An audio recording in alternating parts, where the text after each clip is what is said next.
What is up, everybody? Welcome to another episode of Limited Resources. This episode number 767. My name is Marshall. I'm one of your Limited Resources, and joining me on the line all the way from Denver, Colorado, he barely made it. It's Luis Scott-Vargas. Luis, I can't believe you're here, man. You were sick all night. You can't really tell because I don't really look sick, but yeah, I was up all night. You look great. I don't understand. Evacuating the premises from every exit. I got some sort of stomach issue, or I don't think it was food poisoning, but but it had a lot of the symptoms. Look, the good news is those they come in strong and they end quickly. Good God. You end up getting rid of whatever was causing the problem. Luis, this is classic Luis. He messages me and producer Jeff this morning is like, boys, I was up all night. I've been sick the whole time. I'm like, oh man, no problem, Luis. Like we can postpone or, we'll find another day to record. And he waits like a little while and he's like, I think I can go. And it's just like, and then he shows up and like, oh, you forgot kind of one of the steps in there, which is I was talking to Jeff and he's like, hey, maybe I could, we can get TBS or Circo or something like that, or maybe Cheon. And then like an hour later, I'm like, let's just wait till Marshall wakes up and we'll chat then. Yeah, that's true. That is actually how it went down. That is actually how. And then you said, okay, yeah, I'm good. It was just like, I don't know, man. I don't know how you do it. But I'm really glad you're here. We're going to do the Sunset Show for Bloomburrow today. We're going to be saying goodbye to a format that somehow kind of hit the mark after maybe a little bit of a bumpy start. I'm higher on this than the average person for sure. Yeah, we'll talk about it. We're going to go into all those, the gory details, not about Luis's sickness, but about Bloomburrow on the show today. Before we do, I want to say thank you to each and every person who supports us over on Patreon. It's patreon.com/limited resources. If you'd like to support us directly there, we're also sponsored by Ultimate Guard. That's a place to go to get the absolute best stuff in the business when it comes to protecting your cards, your decks, and your collection. And you can check it out at ultimateguard.com. And you can pick up stuff from your favorite online retailer or your favorite local game store as well. Thanks, Ultimate Guard. We do appreciate it. Actually, I was going to do a Patreon question of the week. Let's see if I can just dig one up real quick. I actually meant to paste it in, but I didn't. I don't think we've done this one. This one comes from Nate. It's kind of funny. It says, your namesake card, Limited Resources, is a weird and abusable white land policing effect that has been banned in casual formats. Yeah, well, we're all about fun over here, Nate. Any chance that it could be an interesting in vintage cube? And more broadly, what do you think about other classic prison cards like Ensnaring Bridge, Trinisphere, etc.? Is there room for those cards in vintage cube, Luis? It's tricky to answer the question of could this be in vintage cube? Because the answer is always yes. You could put it in your cube if that's what you want. Do I think Limited Resources, Trinisphere, Sphere of Resistance are good enough for cube? No. I've tried some of that stuff, and I haven't tried literally Limited Resources, but I've tried some of the other cards, and it just what those cards function as. Well, Limited Resources doesn't function as anything. The card doesn't do anything. You could put it in vintage cube, and no one would ever cast it. It's just not a playable card. Right. But something like Sphere of Resistance, you would side that in against combo decks, but you don't need more combo hate. Combo already kind of sucks in vintage cube, to be honest. So it's the sort of thing that if you wanted to make a cube that had like Thorn of Amethyst, Trinisphere, Sphere of Resistance, Smokestack, Chalice of the Void, maybe some Eldrazi Temple, like you could have that whole package in your cube and maybe sometimes it would come together. I mean, Smokestack's one that was in the vintage cube for years and it was terrible, so bad. And this was 7 years ago. Yeah. It'd get laughed out of the building now. So I understand where they're coming from, saying like, hey, these cards are kind of interesting, but in not constructed where you can't put 4 of every of these. The problem is Sphere of Resistance, one Sphere of Resistance on maybe turn 2 does nothing. You need to be like 1 on turn 1, 1 on turn 2, wasteland your land, and you just can't get all those things together. Right. It does end up playing too much like a combo deck. By the way, funny side note, what was this, about 7 years ago? Someone tried to sell us the original art for Limited Resources. They did. That's right. We talked about it. We ultimately turned it down, not because it was too expensive. I think they were asking like $4,000 or something, which, if we wanted it, that would have been reasonable, I think. The problem is I don't really like the art and I don't really care about the card. Yeah, that's how I feel too. It's funny because, Ryan came up with the name, when he was looking for things that we could have kind of a fun wordplay with a card. And limited resources make sense on many levels, and it worked really well. But it was never really about the card name. Like I'll read what it does for people that don't know. It's white for an enchantment, and it says when it enters, each player chooses 5 lands they control and sacrifices the rest, and players can't play lands as long as 10 or more lands are on the battlefield. Like it is honestly just a horrendous card across the board. Like it is just horrifically bad. It's unplayable. It's not fun when you get into multiplayer. That's why it's banned in Commander. This thing is just an abomination of a Magic card overall. But yeah, the name certainly works. And yeah, and I agree with you. I'm not a particular fan of the artwork either. Thanks for the question. We do appreciate it. So let's do one crack a pack, Luis, just kind of on our way out here. For Bloomburrow. I'll cruise through it. We don't need to go super crazy on it. And our first card up, that's actually an uncommon, is Savor. Solid first pick. Very good. Ended up being one of the best commons. It's in a great color, fits in multiple decks, is especially good in the Squirrels deck, but it's good in any deck. So I wouldn't consider a first pick Savor a success, but I wouldn't consider it a failure. So opening this, like if I was sitting down at the PT and I opened the first card I saw was a Savor, I would feel like, okay, well, at least I'm getting like a 7 out of 10 first pick, even if like it's you obviously to win tournaments, you want to open 10 out of 10s, but right. Savor's a solid one. It is. And the Savor to me is one of a few cards that really kind of helped balance the format back a little bit. Savor being so good against early, quick, aggressive draws that we saw early in the format, before things kind of shifted a little bit more. Savor is a great card for stifling a early assault and then giving you that little buffer with the food later. Agate Assault. It's fine. Definitely not taking this over Savor. It's a worse card and a worse color. Yeah, we did start off really, really high as far as commons go with Savor. 3-tree Mascot. No. Hey, here, this is interesting. This is in the same color. It's Scales of Shale. Scales of Shale is actually much more competitive with Savor than you might think. Yeah. But I still think I would first pick Savor. Part of the thing too is in a deck where Scales is at its best, it's actually better than Savor. I would say, like, if you had a good black-red Lizards deck and I'm like, hey, you want to add a Savor or a Scales, I would take the Scales. Mm-hmm. But in the dark, you can't take it because in a Squirrel deck, it's like so much better to have Savor. So they might be close in win rate when you look at them when they actually get played. But I think Savor is such a safer early pick. Definitely. Rabbit Response.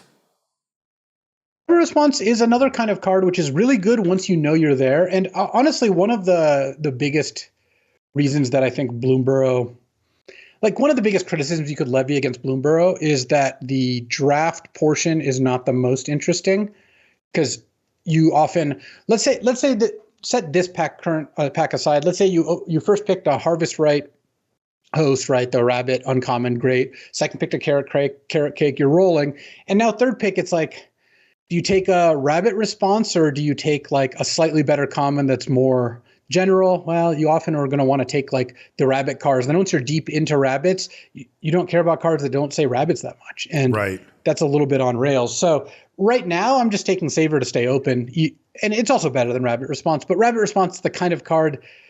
There's a lot of cards in this format that when you're in that deck, it's a great card. It's like a B. It's like a D or an F for everyone else. So yeah.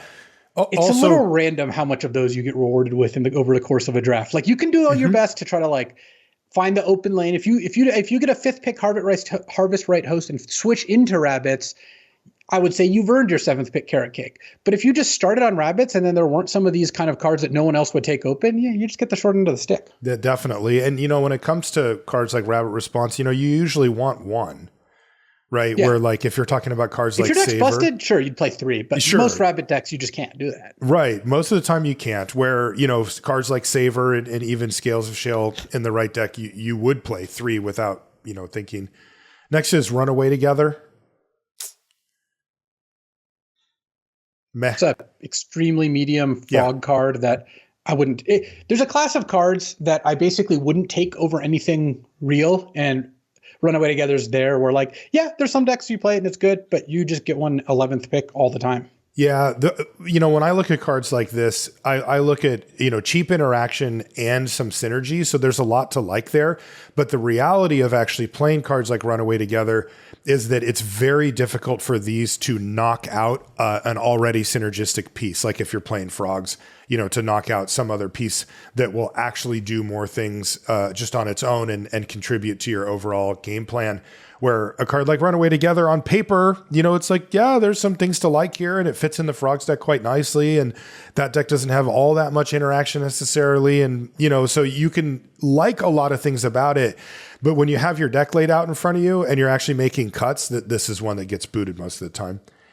Whisker Squill Scribe is next. It's just filler for white red mostly. Heaped Harvest.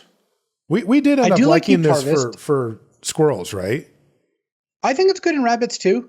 There's definitely because there's one of the cool things about this format is getting into like the hybrid decks, which they do exist. Like, we were just talking about how linear the decks can be. Well, you can also draft a deck that has like a Curious Forager, a Heaped Harvest, and like a Treetop Sentinels, and then 2 Carrot Cakes in your green-white deck, where you have 2 things that eat food and 3 ways to make food, and that kind of justifies all those cards. Mm-hmm. And Heaped Harvest is giving you some nice value. Of course, if you're trying to splash and stuff too, it's extra good. Uncommons, we have a foil uncommon, and it's Downwind Ambusher.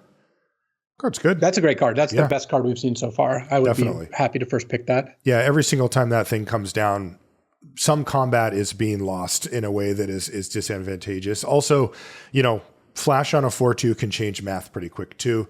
Harnesser of Storms, perhaps a missed opportunity type card here. This one didn't really work all that well. Yeah. I mean, you think it would be pretty decent, but no. One of the things that we're going to spend a lot of time talking about today is like how the metagame shifted, where blue-red landed, and blue as a color overall landed, because it's actually pretty interesting. That being said, I don't think Harnesser of Storms really. I think the fact that you have to play the card this turn, like one of the best otters is Alania's Pathmaker, and if you cast this into Pathmaker, you just don't get to play the card off this. Like not often enough. It doesn't work. Yeah. Next is Brightblade Stoat. This card's good. It's a weasel. Yeah. Brightblade Stoat. It's funny. Both Downwind Ambusher and Brightblade Stoat, I think, would have been a little bit too obnoxious if they had an actual type, like a supported type, which is why they're a skunk and a weasel, respectively. I would start with the Downwind Ambusher. I think that those 2 cards are fairly close. Yeah, they're very close. Yeah, the Stoat is a big problem when it comes down on turn 2, and you can do anything with it, counters or pump spells or whatever. Next is Otterball Antics. That's our last uncommon. Nah, this one is playable if you get the right deck for it, but it's not a card that you should be taking early. I find, like I said, I find myself drafting blue a fair amount these days, but I'm not doing. There's just no real way to get into it super early unless you open one of the few good rares. Speaking of rares, we've got the Gambler, Darkstar Augur.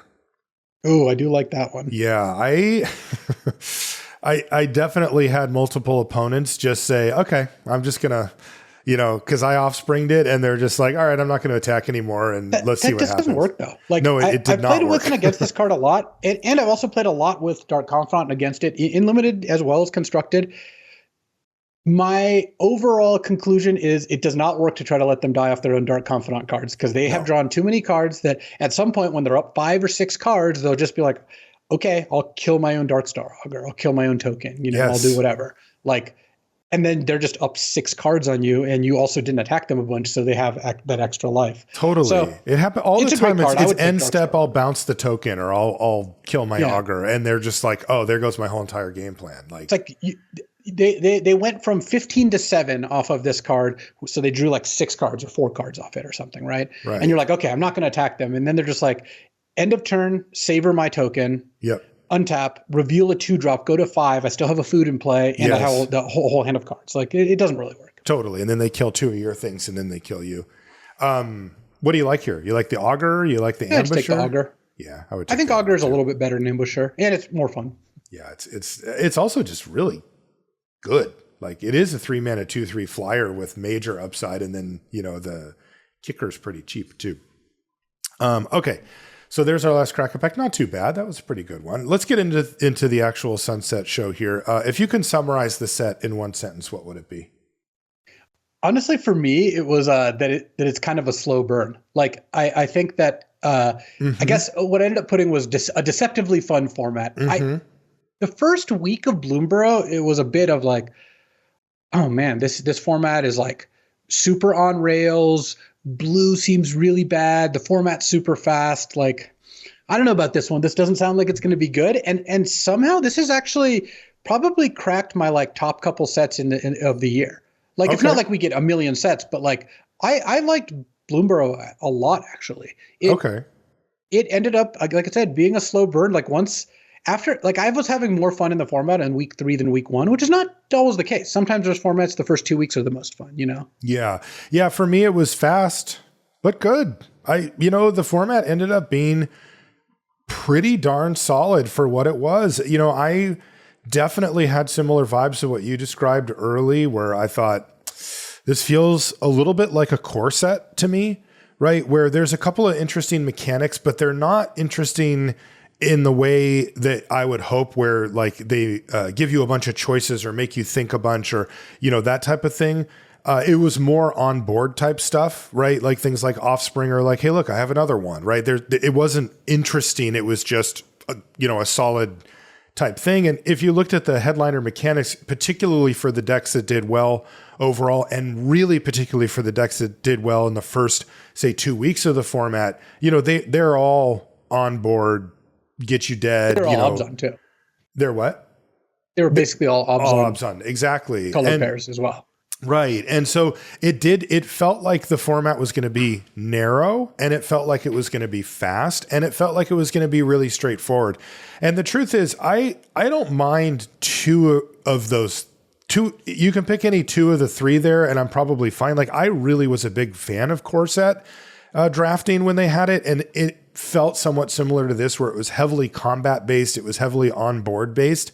And it was a nice refresher to do those. And this kind of had that vibe. So I was like, okay. Then I saw that it was really fast, and I was like, that's a bit of a bummer. But I have to say that you definitely felt it. It felt fast. It definitely had that thing where you feel that pressure on turns 1 and 2, particularly early in the format, where if you didn't do something, you could be in some pretty big trouble really quickly. And there was perhaps fewer comebacks maybe than, we would ideally prefer. But for some reason, I still enjoyed it. I was, none of that stuff made me think like, I just don't want to draft this, or this sucks, or why did they do this, or whatever.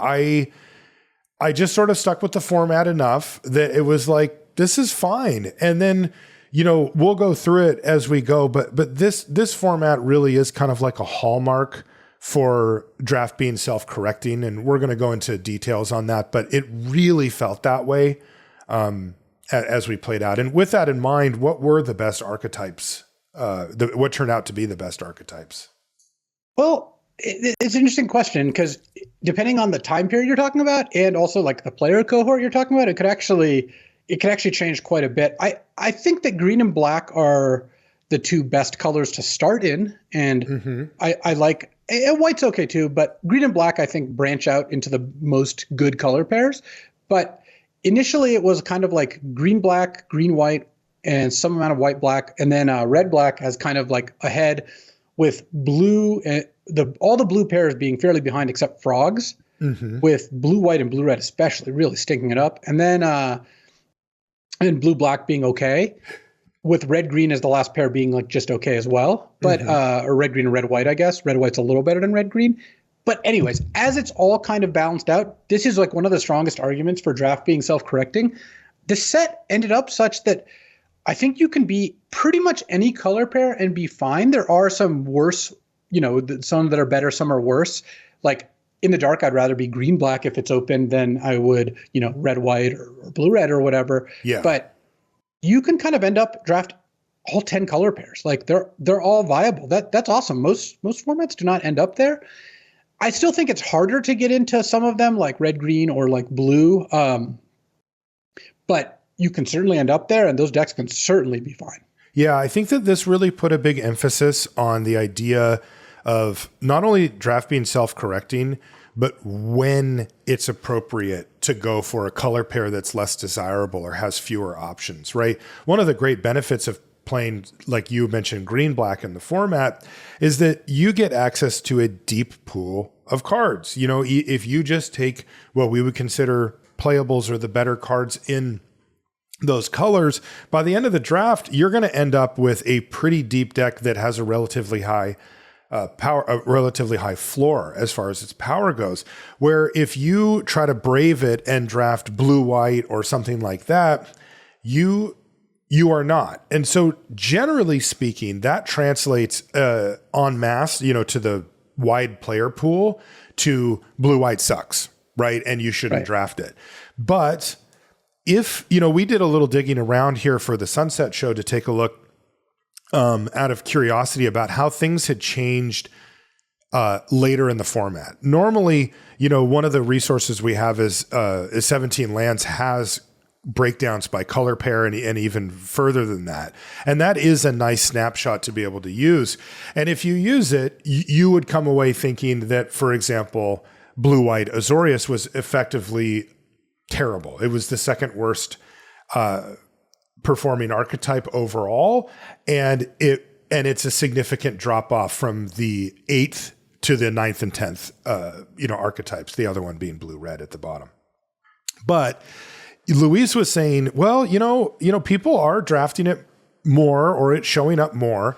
And so I said, well, let me dig around a little bit. And so instead I looked at just this month. So that's basically 2 weeks of September. And I looked at the top players, not the entire group, but the top performing players. So, you know, we'll say the best players that are recording their stats.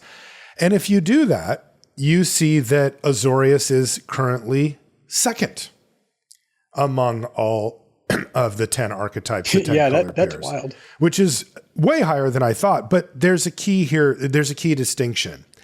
It's drafted the fewest out of any color pair. So what that means is that the pieces are there for blue-white to be a successful deck in the hands of a skilled player and a skilled drafter, but you have to be selective. You really have to know when it's time to go for Azorius. And then if you find that opening, if you're the one player at the table who cares about it, and you've taken the time to understand how to draft that archetype, which I don't blame you if you haven't, right? If you kind of use the tools that are around, you listen to us in the first couple of weeks, you look on 17 Lands, you know, maybe you're on the subreddit or something, you know, everybody's just like, well, blue-white sucks, so you just avoid it. I get it. You don't have infinite drafts to figure out every little thing, but you know who does? The really, really good players. They will take the time to do that, and that deck is performing very well for them when they choose to draft it. And that's the key. You know, and just as an example, blue-green is number 1 for that group, and Celestia green-white is number 3, but they're all within 0.1% of each other, so they're effectively tied. But if you look, Azorius, you know, in the little sample that I have, was drafted roughly 1/4 of the time of those decks. So, you know, it is way, way less often that you're actually doing it, but you can do it. And then to your point as well, Luis, blue-red, it is still kind of on the lower, it's in the bottom 3, but it is not out of the ballpark by any stretch. By comparison, it's just a couple of percentage points below, you know, the mid pack and even the upper end decks. It's funny, DeFore, who's one of a streamer, really active arena player, is like basically saying like he just forces blue-red. He's a 70% win rate, 126 and 55 over whatever the last couple weeks are. Yeah, pretty good. I mean, I have never found a format where it's actually right to just literally force something going in, but you can definitely have your preferences. The way I approach this format, I draft frogs more than I should because I love drafting frogs. It's my favorite limited deck in a long time. Just overall, like it's exactly what I want to be doing. So I'll take like every opportunity to get into it. But I do think that drafting blue is totally fine. You don't want to be first picking those cards. You want to be 5th or 6th picking or wheeling them. Like I remember going into kind of like Sultai recently when I wheeled 2 Tidecaller Mentors in pack 1, the 1 blue-black 3/3 menace that bounces something when you have threshold.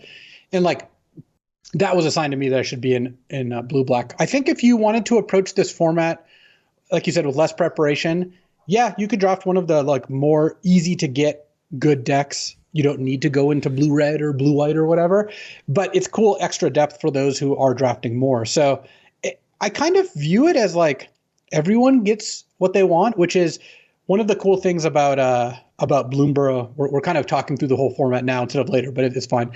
Is I think the on rails part can be good to a lot of people who draft. Like it's pretty great when you haven't drafted in a while, or you're newer to draft and you're like, well, I'm drafting the lizard deck, so I should take the cards that say lizard, and generally that works. Yeah, that does. And it is a benefit. That's going back to the core set thing, right? Yeah, exactly. So, but if you're highly invested, highly skilled drafter doing your 70th draft, there's a lot of things you can do that are pretty fun. There's all the talents. You could try to draft one of these blue decks. I've been one of the things an outgrowth of frogs is actually Sultai, like I just mentioned, the frogs and rats combo where I'm like cash grabbing to get threshold and stuff like that. So this format has a surprising amount of depth, and as a result, I'm higher on it than I think a lot of folks.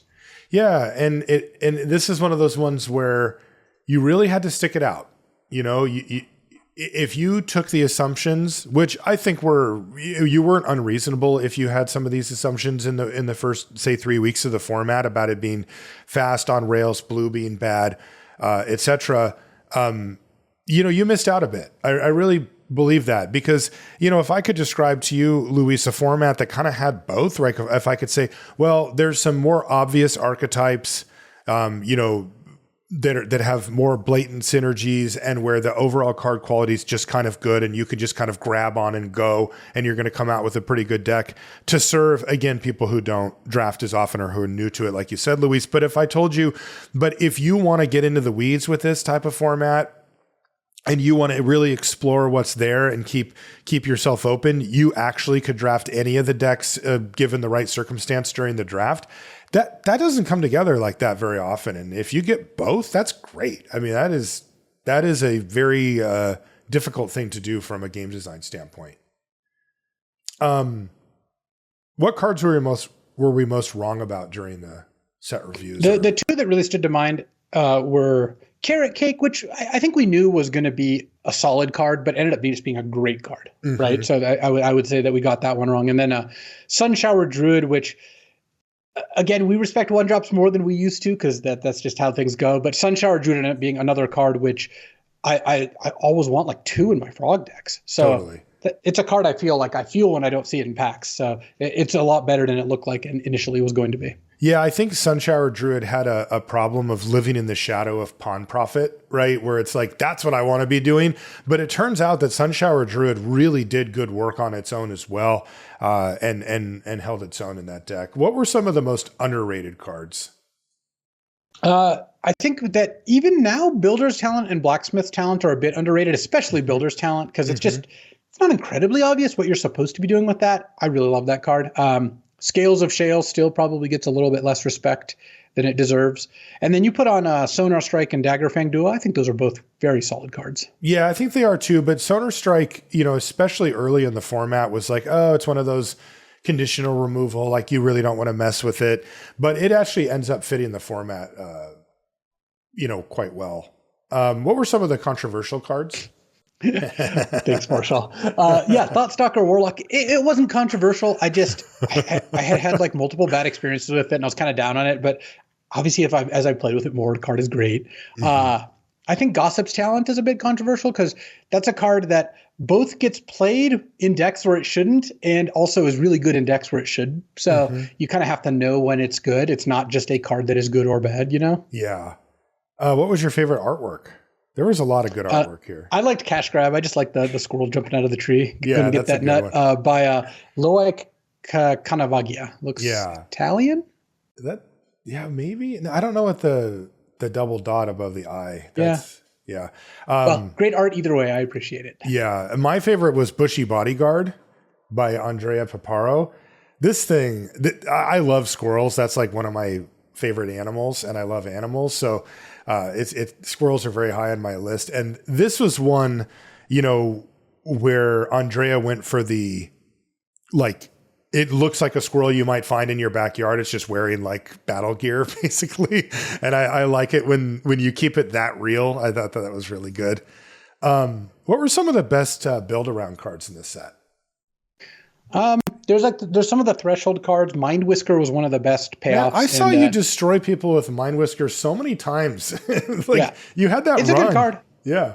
It takes a little work, and it's also really good if you get multiples. I had a deck that had 3 and a Mockingbird, and that was fun. When you get 2 of those into play, like most decks cannot deal. No. Builder's Talent, like I mentioned. 3-Tree Scribe is a fun one. Like the Frog stuff, it can go pretty nuts. Frog has a lot of stuff like that. It does.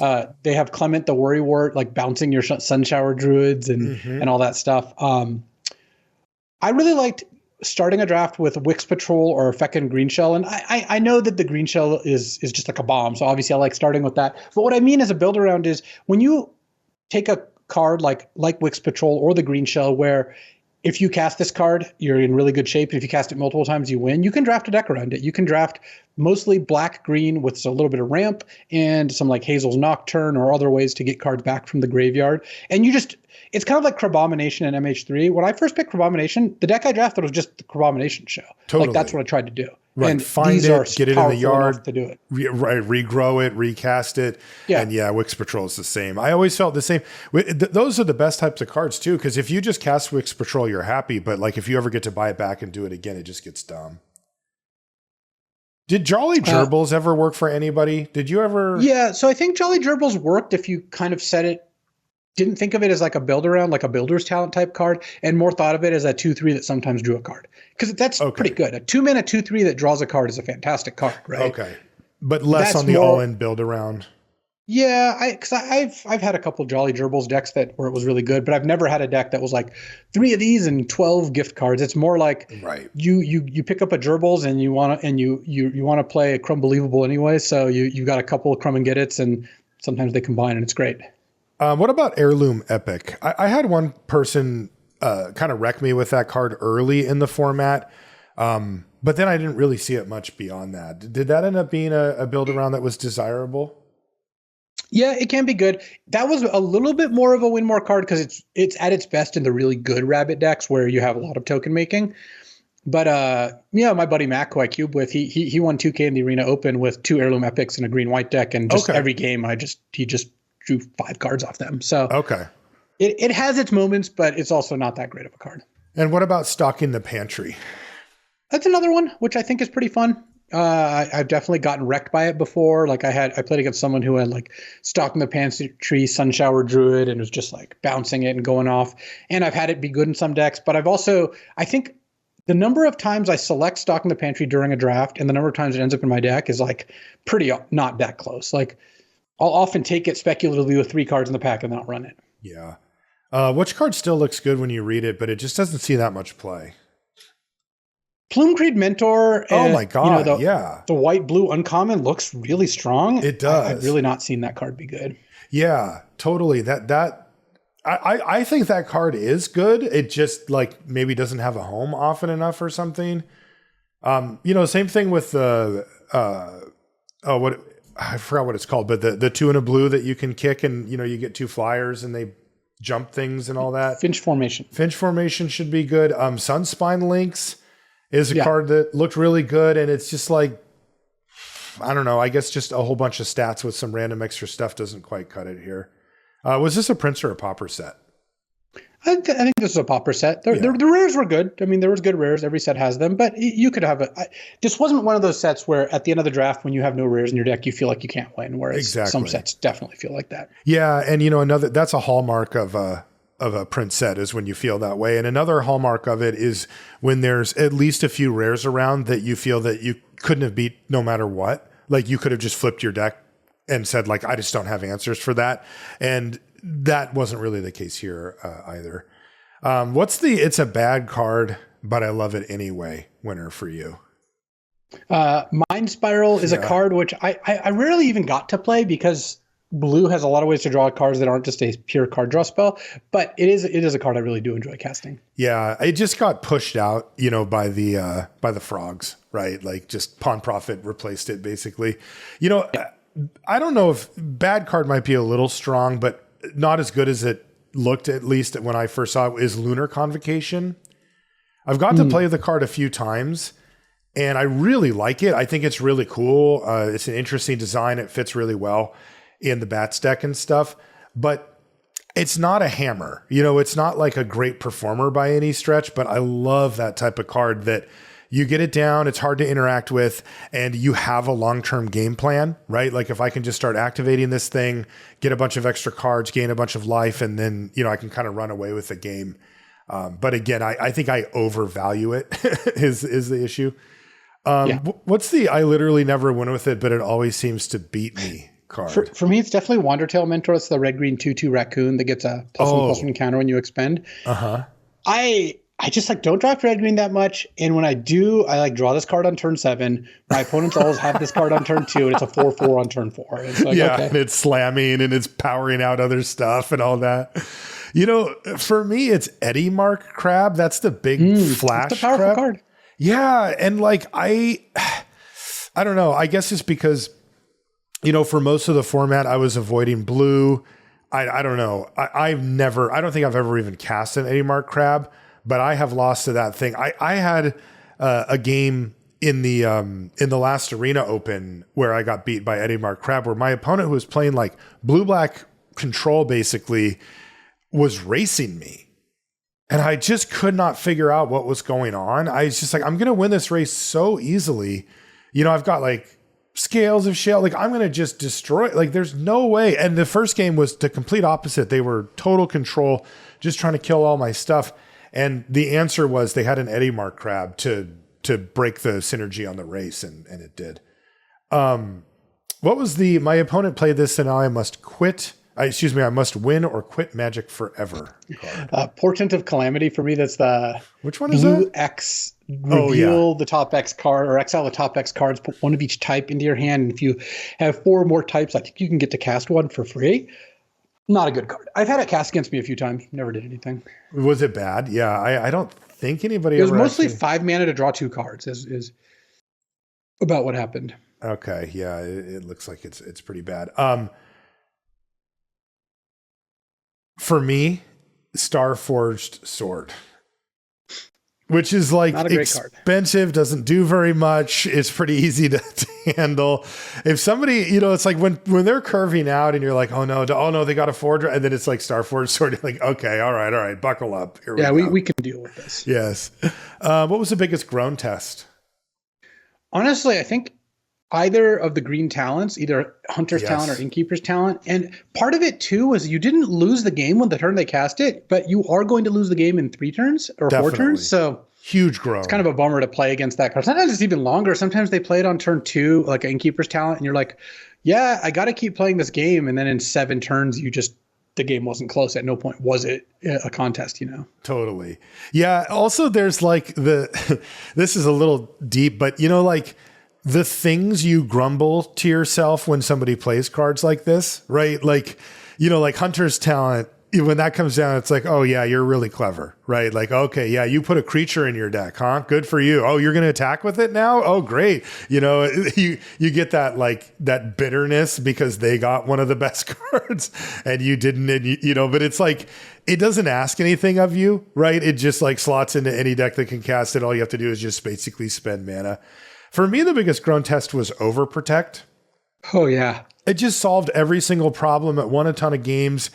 That card, that's one of the best combat tricks I've ever played against. That thing was, you know how like you do that mental checklist where you're like, okay, well I can do this, but if they have this, it's not good. No, they can't have this. They can't have, or this doesn't matter. This doesn't matter. I'm fine with this. This doesn't matter. But Overprotect was the card that was like, oh, and if they have that, you know, that's bad for me, right? Like I'm not winning this fight that way, or I'm going to lose if they have it or whatever. And every time they did it, it felt like they just got so much out of it. It's rare that a combat trick does that much on offense and on defense, you know, for a creature. What was the most frustrating bad card to lose to? So I don't think I ever actually lost to this card, but Hoarder's Overflow, the enchantment that when you expend 4 gets a counter, and then you can like sack it and discard your hand to draw equal number of counters. I always feel when that card's in play, like, oh man, I'm under a clock. At some point, you know, they're going to get to draw like 5 cards up that thing. It doesn't really come around like that. Like that isn't actually how it happened, but yeah. I did feel the pressure at least. I guess that's close enough.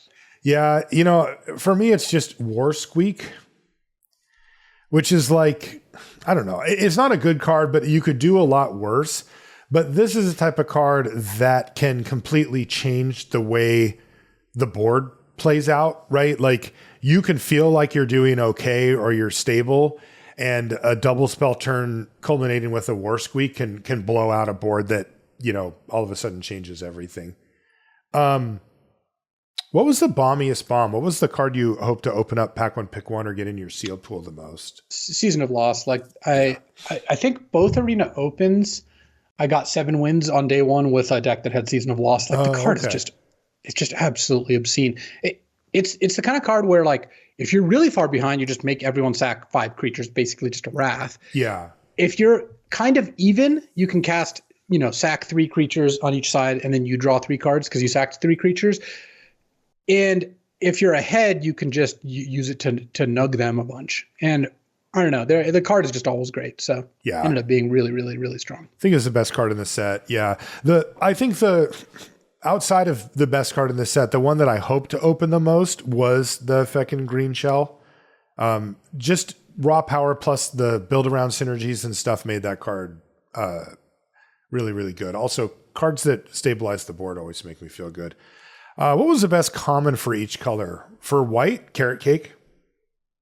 Pretty easy. Intrepid Rabbit was really strong too, but Carrot Cake was the turned out Carrot Cake did more of what the Rabbit's deck needed, though both cards are very good. I'm curious about your take on this. What do you think blue was? I looked it up on 17 Lands because I didn't draft blue enough to actually like have a strong opinion. It was dire down draft on there, but it's kind of deceptive because on the one hand, Pawn Profit I think is the best blue common. Obviously, that's a hybrid blue-green card. Mm-hmm. On the other hand, none of the blue commons are that good. I don't even when I end up drafting blue, I usually have not taken a blue common that isn't Pawn Profit in the first 5 picks or so. Okay. Yeah. So yeah, sure. I could believe it's dire down draft, but he's never going to first pick it. That's how I felt too. I was like, well, this is probably right, but I don't know how relevant it is.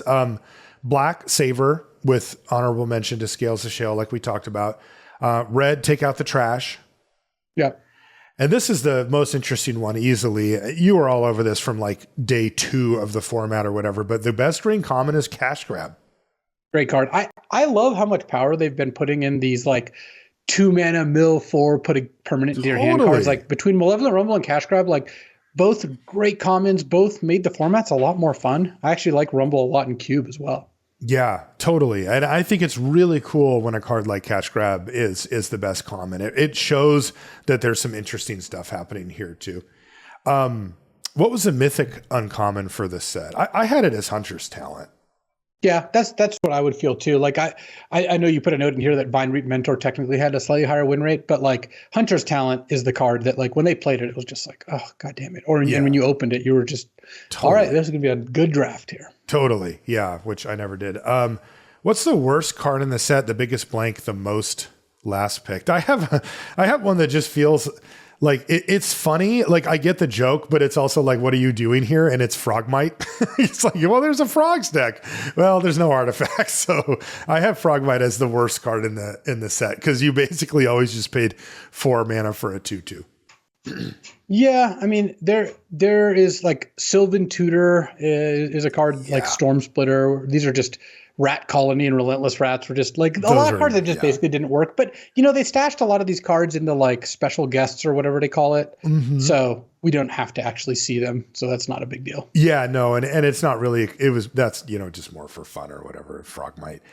All right, can he do it again? What card was the most begrudgingly playable?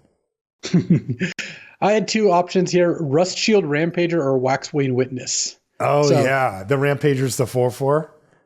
4 mana, 4/4. Druid of the Spade also is comparable. Yeah. These are all just like dorky things that if you're pretty deep into their particular type, maybe you'd play them, like Waxwing Witness or the Rampager, but they're not really good. Man, these are good. Waxwing Witness, that is deep into the begrudgingly playable category for sure. Is there a card you will miss drafting? All right, welcome to the Pawn Profit show. Yes, Pawn Profit. I love that card. It's and that really was my fun answer too. And the decks that it uses in are so like they use it so well. It's really, really good. It was love at first sight for both of us, right? We saw Pawn Profit on the set review and it's like, oh my God, and I remember we talked about it because we were just like, please just let that be good. Like, let that work. And we'll talk about, and we'll talk about it in a little bit, but the, blue green has been somewhat maligned, over the past quite a while with the faster formats, the more on the ground stuff. They've had some really cool archetypes mechanics, built into blue green, but it's felt very difficult to make any of them actually work. And they've traditionally been on the bottom end of the spectrum as far as how good that archetype was.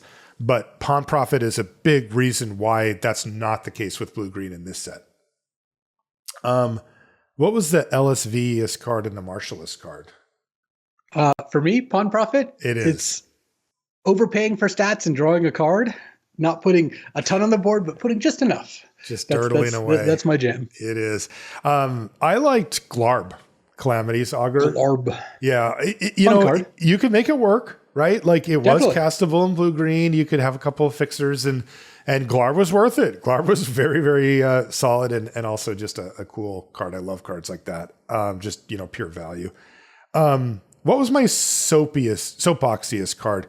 I don't think I had a specific card that I went off on. I did talk about the speed of the set quite a bit at the beginning, but I don't know. I wasn't like screaming about it. It was more just like pointing out that we're kind of right back to business again after MH3. Yeah, didn't have to dust off the old soapbox too much for this one. What card do you still have to read when it's cast against you? Zoraline Cosmos Caller, because when a bat attacks, you gain a life, and when it enters or attacks, you can like pay to get back a permanent. I think it's like 3 or less. So I think I know what it does now, but like it's got a bunch of different clauses. I think it has something to do. I think it has vigilance also. Like it just has a lot going on. Flying, vigilance. It has finality counters on the things. That one was. Yeah.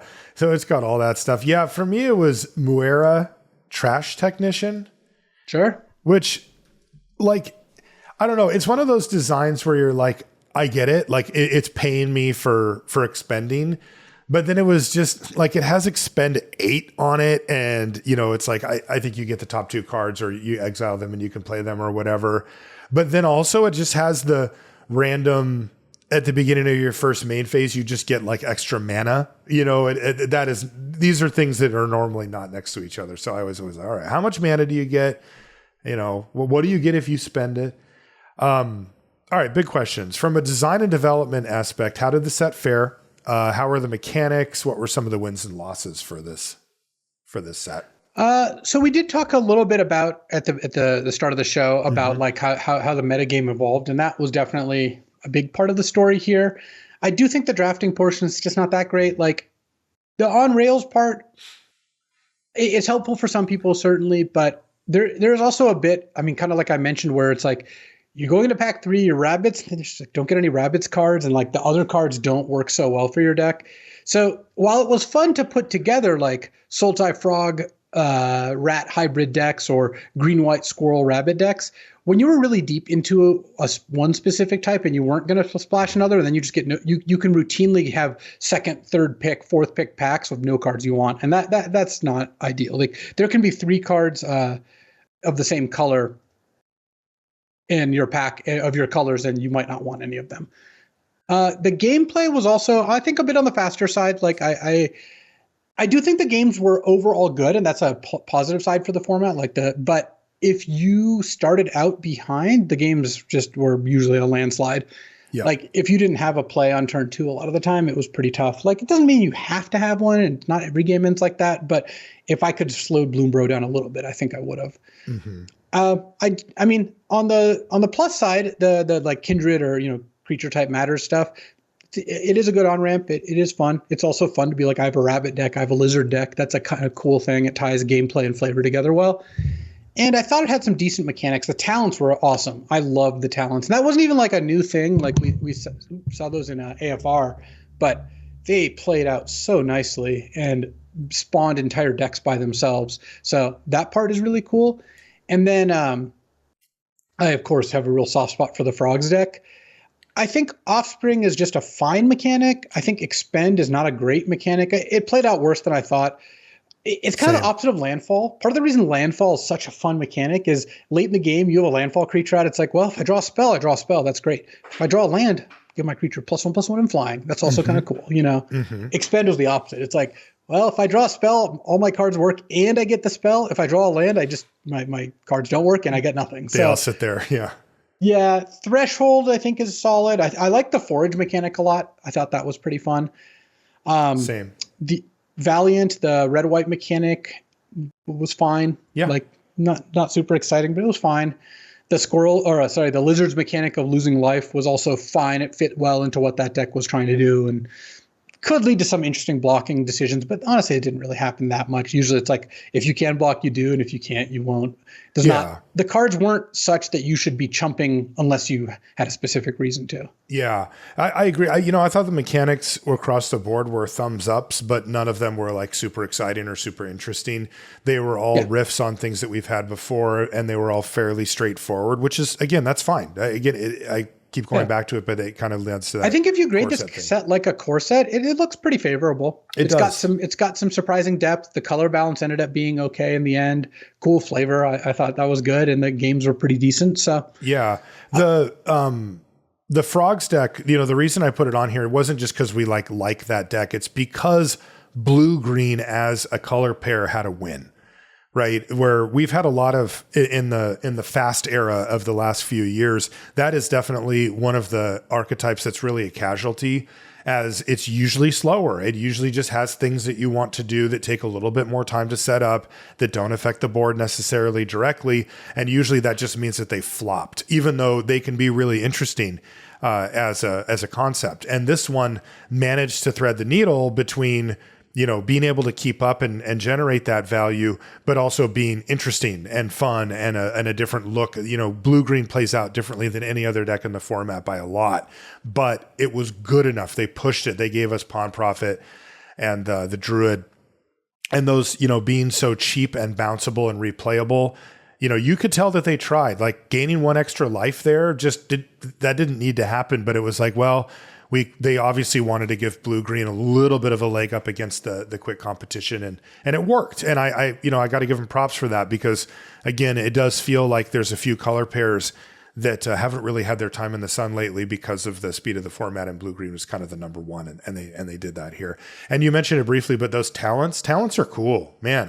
Really cool. Yeah, they've really played around with that type of card a lot, with sagas and stuff like that. But I like where the talents are at. Like that is a card type I'd like to see more of, for sure. It seems like there's a good amount of game design there, but it's not quite as on rails as sagas are. And, so it gives you a few more choices about when to spend your mana and how to manage all of that. Having to decide when to level it up makes them play a lot more interestingly than sagas, which are just like they start and they go. And then they just go until the end, and that's it. What did the format teach you? How did it make you better at limited, or maybe what are some of the takeaways from this format? Kind of what we talked about earlier, which is that metagame shifts can be really big. That is more impactful here than in most formats, and how a handful of build arounds can just give a set a lot longer runway. Mm-hmm. And we kind of, this set just showed that, but both those things quite well here. Yeah, totally. The metagame shifts is the major takeaway for me from this format. It was absolutely the case that this to me is the definition of, drafts adjust, right? It's a self-correcting format, and it actually did here. By the end of the format, things were pretty close as far as numbers go with the archetypes and draftability. As we mentioned, you did have to be selective with some of the archetypes because they didn't have an abundance of playables or strong cards. But if you were the one who was in that archetype, you could definitely take down the draft with it. Even if it was one of the decks that you thought was one of the worst, like blue-red or blue-white, there's still some opportunity there. That was a huge takeaway. And I think that, if people want to figure out about how a format evolves over time, this would be a good case study for how that works.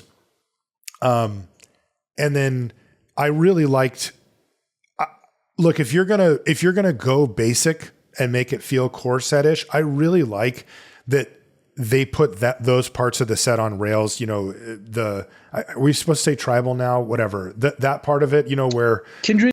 typo. Kindred, sure. Various The words. squirrels are, you know what they do. They're all working in the same direction. Yeah. Same thing with rabbits, same thing with mice. And yes, a couple didn't work, but that's fine. That's always going to happen. But that part of it made it easier. And they did it in a really flavorful way. Like, it was cool. This is a world that, when I grew up, there was a few cartoons and books that kind of were in this space. Redwall, I think it was called. And then what was the cartoon? Secret of Nim? Yep. Yeah. This had those classics. vibes. I enjoyed both those. Me too. And this had those vibes. And, my daughter just got Redwall for her birthday. She's 8, really? So it's great. Yeah. That's really cool. That's awesome. Yeah. And, and I loved Secret of Nim when I was growing up as well. And there's some good imagination stuff that you get about like the world that's happening in your backyard, right? That you're completely unaware of. And I think that this did a good job conveying that as well. What grade would you give Bloomburrow? I would give it a solid B. Same. I think it's good. B, it's a thumbs up. It's a nice job. Yeah. It's it's not I will say the one casualty that you get, I think, when you do design a set this way, where it's fairly straightforward, I don't think I'll remember much about this set in 6 months or a year. I might be able to, that's one with the squirrels and the animals and stuff. But like, these types of sets don't really stick with me.